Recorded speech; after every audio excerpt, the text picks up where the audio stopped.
चालीसा काल एक महान उपवास का समय। हम चालीसा काल क्यों मनाते हैं? चालीसा काल को महान उपवास का समय कहा जाता है। यह 6 हफ्तों का धार्मिक समय होता है जो कि हमें पवित्र हफ्ते की ओर लेकर जाता है, जिसमें हम प्रभु यीशु का दुख भोग और मृत्यु को याद करते हैं।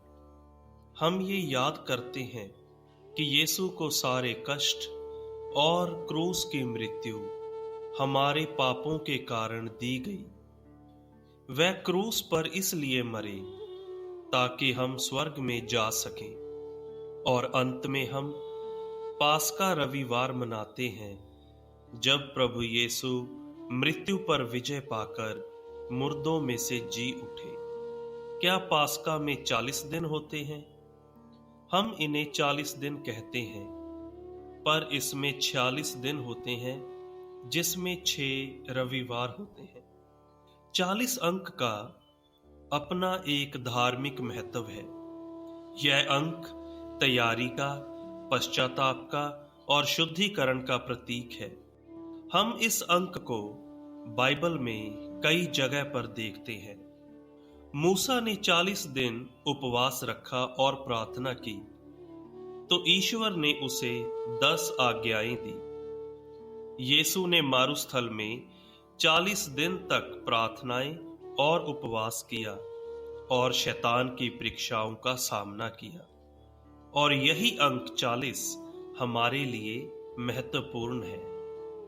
इस समय में हम अपने आप को तैयार करते हैं, प्रार्थना के द्वारा, उपवास के द्वारा, दान देने के द्वारा, पश्चाताप के द्वारा और अपने जीवन परिवर्तन के द्वारा।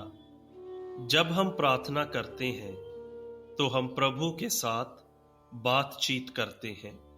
हम उसकी महिमा करते हुए अपने पापों की क्षमा मांगते हैं। हमें हर रोज प्रार्थना करनी चाहिए, पर चालीसा काल में प्रार्थना का समय हमें और भी बढ़ा देना चाहिए। घर के साथ साथ चर्च आकर प्रार्थना में समय बिताना चाहिए, और हमें हर रोज पवित्र वचन पढ़ना चाहिए। उपवास का मतलब है उन चीजों का त्याग करना जो हमें बेहद प्यारी हैं।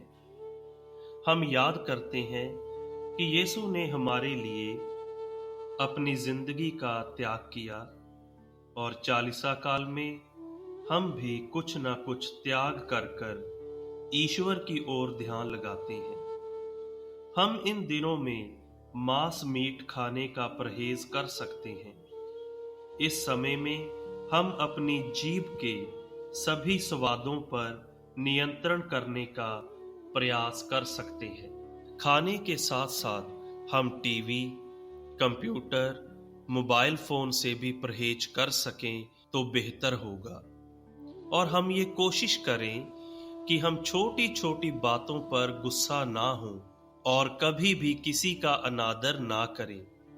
हम गुस्से का भी उपवास करें। इन दिनों में हमें दान देना चाहिए और दया के कार्य करने चाहिए। हमें दूसरों के प्रति सहानुभूति दिखानी चाहिए। अपनी चीजों को उनके साथ बांटना चाहिए जिन्हें इनकी अधिक जरूरत है। हमें दूसरों के साथ प्यार से पेश आना चाहिए, अच्छी तरह से बात करनी चाहिए, और अपने माँ बाप और भाई बहनों के साथ प्रेम से रहना चाहिए। विशेषकर बीमारों, गरीबों, अनाथों की सहायता करनी चाहिए। अब हम जानेंगे कि राख बुधवार क्या है। राख बुधवार चालीसा काल का पहला दिन है। हम इस दिन पवित्र मिसा में भाग लेते हैं, और पुरोहित हमारे माथे पर राख से क्रूस का चिन्ह बनाते हैं, और यह शब्द बोले जाते हैं कि हे प्राणी, याद रखो, तुम मिट्टी हो और मिट्टी में ही मिल जाओगे। धरती पर हमारा जीवन कुछ दिनों के लिए ही है, जब हम मर जाएंगे तो हमें स्वर्ग या नरक में जाना होगा। राख पश्चाताप का प्रतीक है। ये हमें याद दिलवाती है कि हमें अपने पापों से मुख मोड़कर प्रभु की ओर जाना होगा। असल में पाप क्या है? प्रभु से दूर हो जाना, ईश्वर की आज्ञा ना मानना, बुराई का चुनाव करना और गलत रास्तों पर चलना। यह हमारे हाथ में है कि हम कौन सा रास्ता चाहते हैं, ईश्वर के पास जाने का या उनसे दूर। ये पाप हमें ईश्वर से अलग कर देता है, इसलिए हमें पश्चाताप करना चाहिए और ईश्वर की ओर मुड़ना चाहिए। हमें ईश्वर से क्षमा मांगकर उसके पास आना चाहिए और हमें अपने जीवन को बदलने का वायदा भी करना चाहिए। हमें लगातार इतराफ के संस्कार द्वारा ईश्वर से क्षमा मांगते रहना चाहिए ताकि यीशु का सामर्थ हमें मिल सके।